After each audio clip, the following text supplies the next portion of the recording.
Hello, everyone, and welcome to the Edmonds Racing Preview Show. We're coming to you via Zoom today, and while most of us were celebrating Christmas and overindulging over the past week, Toby and Trent have been busy training winners, Indian Dreamer and Divine Courage, both extending their winning records. And welcome, Tobe. How was the Christmas period?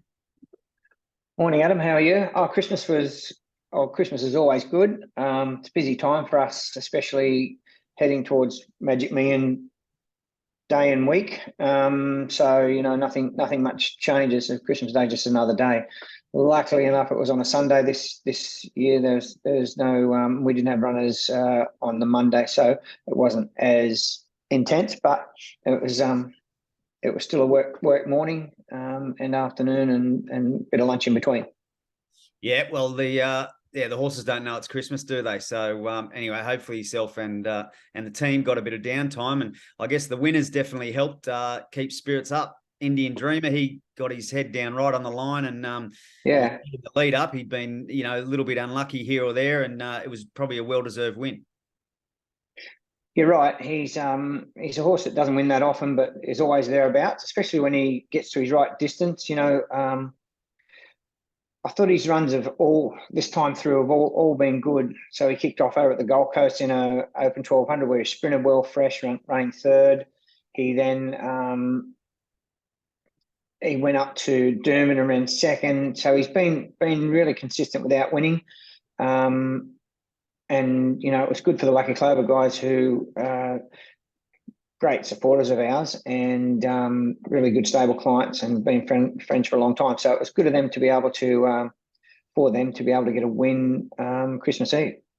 Yeah, and it could be a big week for the team, the Lucky Clover team, because obviously Alpine Edge in the inaugural running of the King of the Mountain. We'll talk about that shortly because that's coming up on this weekend. But the other winner, Divine Courage, certainly showing a bit of courage at the moment, isn't he? Sort of two wins on the hop and living up to some of the potential.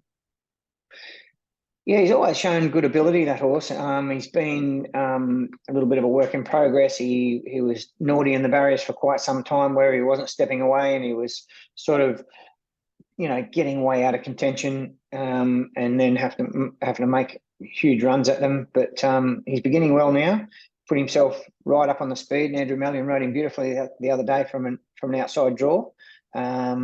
And with 60 kilos, he ran away from him. It was actually a fairly dominant win, and he could progress through to midweek, and then, well, how far he goes, I'm not sure, but certainly will place him to advantage now. Yeah, I was going to ask you, do you think he can go on with it now? Because obviously, as you said, he's shown ability and now putting it on the racetrack. Yeah, he has got that sort of ability. Like he's a really good worker, so he could work with any of our better horses and match it with them. So his pedigree, Divine Prophet, they're going very well, and I think they're progressing nicely. So look, let's see. We'll let him to decide that, not us, and we'll give him that chance to progress now. Yeah, well, good to see, and well done to Ken and Barbara there again with Divine Courage. And let's get into this weekend's preview, see if there's some more winners in store. You've got 5 runners set to step out over the weekend, headlined, of course, by Alpine Edge in the inaugural King of the Mountain. But kicking off proceedings for the weekend is Dark Horse at Ipswich today, Friday. He drops back from midweek metro level for this. He's been really consistent. How's he heading into this one? He's actually in good form. We space his runs a little bit. I'll tell you one thing, there's been a bit of rain around overnight.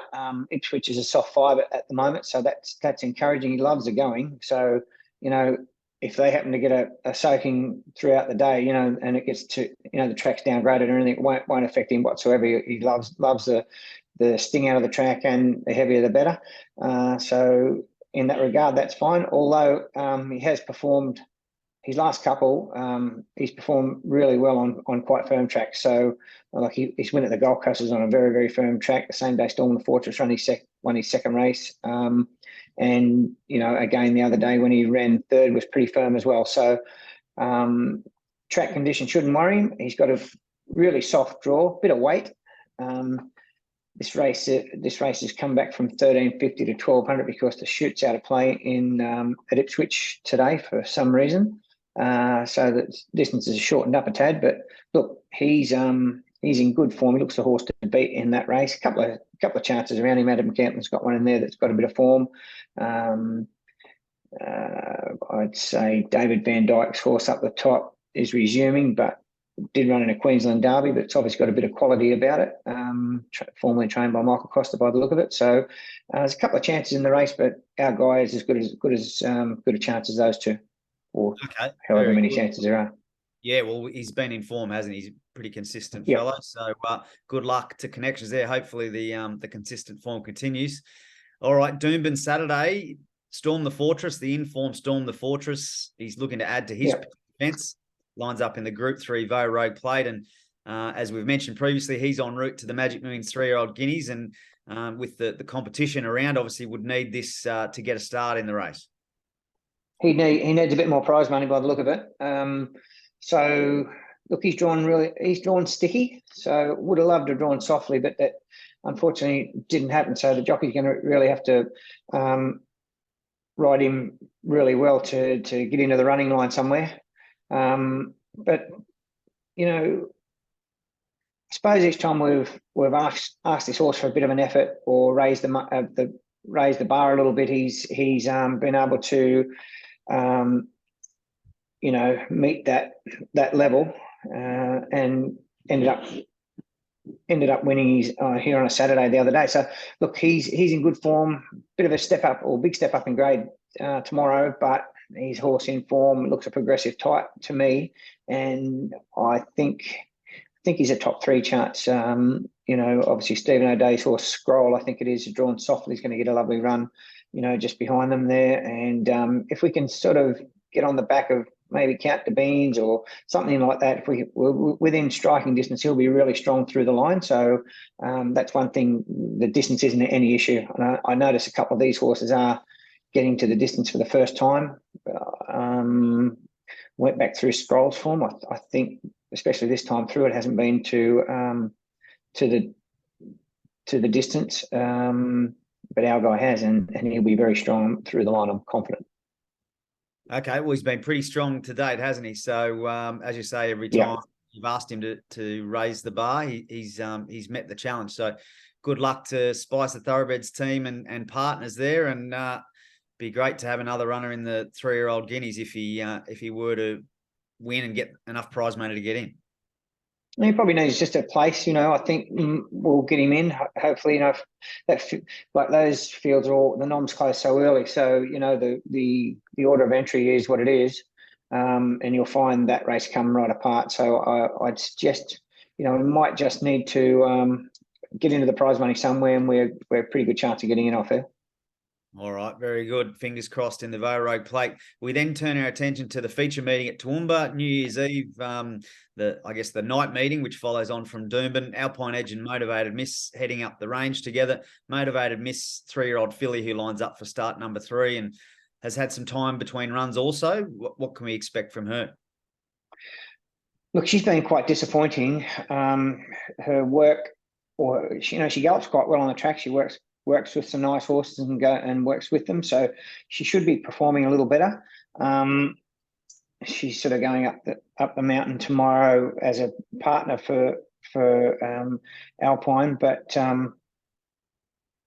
cutest 3-year-old, she needs to lift a little bit. But if she put a race day performance as she does it in a track work, she'll be in the finish somewhere. Okay, in the On Fire Racing colours and partners there, and they've also got the Vows, who we'll talk about racing on Sunday. But let's get to the big one, the inaugural King of the Mountain. An interesting new concept, $750,000 up for grabs, and Alpine's been set for this. He finished a close-up 7th in the Bribey, and then you gave him a trip up the range as a bit of a test run, had a spin on the course proper to get familiar prior to the race. Yeah, and us going to this race was always on the radar. Obviously, he's a cutest horse, and he fits he fits the whole cutest eligible theme. So it was always on the radar. But our big concern is, and the track's nothing wrong with the track. Tracks are, it's a track there, great surface. It's just uphill, and they get into the straight, they turn, then they come down the hill a bit. as they finish. So it's a little bit daunting for horses first time. So that's why we thought if we're gonna pursue this, the King of the Mountain, we'd like to give him a gallop up there, which we did. I was going to take him twice, but he went so good the first time. I thought, well, he doesn't need to go there again. And we finished his work off here on Tuesday morning on the course proper, where he worked up beautifully as well. But really good gallop there last Thursday morning. Martin Harley went up and rode him, and couldn't be more happy with him. He galloped. We took Storm the Fortress away for a bit of a blowout as well. He was his work partner up there last Thursday morning, and it was great that the Toowoomba Turf Club, give us the opportunity to do that as well. Really, really happy. Lizzie, I think it's Lizzie King is the CEO up there. They were really, really helpful, and they opened the doors up pretty quickly to us, and we were able to get that gallop into him and handle the track beautifully. Yeah, well done to everyone there, and I guess it can't hurt, can it? He's obviously had a look around, and as you say, if he seemed like he handled it, then that's one box sort of ticked, and then yeah. rest is in the hands of the racing gods and Mr. Martin Harley. Yeah, he's drawn a bit sticky. He's drawn 13. He comes into 9 by the look of it, without any scratchings, or with scratching, sorry. So he's still going to need a bit of luck in the run, but I just feel there's going to be really high pressure and speed here. And I just think it's going to be set up for a horse, finishing on, which he will be.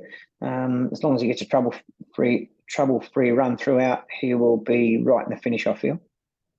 Very good. All right. Well, good luck to Alpine and the Lucky Clover team there with him. All right. Let's move on to the final runner for the weekend, Sunshine Coast Sunday. The Vows, who also lines up in the On Fire Racing colours. Second up after making up good ground when resuming, and up to the 1400 metre would be a tick, but drawn barrier 13. Yeah, he may just need another run, actually. Would have liked to have drawn a tad softer, going all the way up there. On a Sunday to draw poorly is not ideal, but unless we can find an alternative, he may just have to run. And as I mentioned, he may just need that run anyhow. So he's improved a lot, that horse, from his first run. His first run was really good. He was beaten, I think, maybe 3 or 4 lengths, but he was a long way off them on the corner and made up good ground late. So, and he's come on nicely since it. He's improved pretty quickly. His gallop on Tuesday morning in company was good. A big ask from the barrier, though. That's all I can come up with at the moment. But as I mentioned, he may just need the run. Yeah, sure. Just got to weigh things up there, and as you say, if there's nothing around, yeah. All right. Well, good luck to everyone involved with the Vows if he does go around. So they're the 5 runners, Tobe. This is the final best bet where we're not keeping a tally. So you basically get a free hit here without having the record against your name. But what have you got for us in the best bet department? Well, a couple of tough races this week. A couple of feature race runs. So, I could go. I'll throw a couple out there. I know Trent's been on fire, and a few of my mates have been texting me and telling me he's a better tipster than me, which he probably is. He's been going well. I think he told it himself. The record was 7 from last 8. So yeah. Well, I tipped one in a Group 2 at Randwick, so that should cover all of the 7 from 8 actually. What price was that one? 125 to 1. Pretty good going. Yeah, well, actually, we did have some feedback on the socials. So thanks for the support from people who do watch the show, and they were giving you both kudos for both of that tip. Obviously, Hard Empire and the Missile, and then Trent's recent form. So it pays to watch. That was the tweet. No, that's right. It's actually it's a good concept, and it gives the people something to look forward to, and they can follow, and we get one home for them. Well, that's all the better. But this week, I think I'm probably going to go Dark Horse Today. If this gets out in time, it's on at 2:00, so 2:00 our time. So if this is out before then, so people might be able to have something on him. But I'm also going to go in deep in the big one, and I think Alpine Edge can win. Even though he's got a bad barrier, he's going to need a bit of luck. But the way he's going, he's going to, I loved his run first up. He made good ground late. His sectional time and data was really good. So we get to view that now. The BRC send that out to us after the races. I don't know if it's available anywhere else, but it was good data and good to be able to get hold of that and see his actual sectionals and what he did. And even though he's drawn 9, a bit of speed outside him, good speed inside, naturally they're going to go 100 mile an hour, I would think. And he's pretty fit, looks well, and he'll be charging to the line late. Okay, I like it. So we've got 2 best bet, one on Friday, Dark Horse, Ipswich race 2.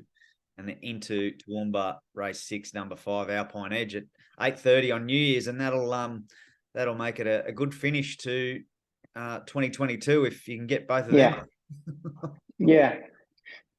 So back into 2022 has been not too bad, I think. I don't know if we spoke about this on the show, but a couple of our 3-year-olds are starting to come through now, and they're starting to race good. They've had plenty of time. We've also got some nice 2-year-olds in training right now that probably won't be ready this prep, but they look like they might be another prep away, but that's fine. So the time we've given the 3-year-olds is starting to show us that we've done the right thing.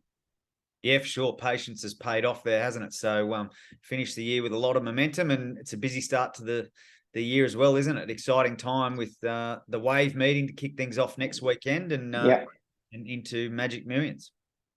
Yeah, we've got busy day, Magic Million Day. Not so much next weekend, but certainly Magic Million Day. We'll have 3, 4, or 5 runners, so that'll be good, and looking forward to that.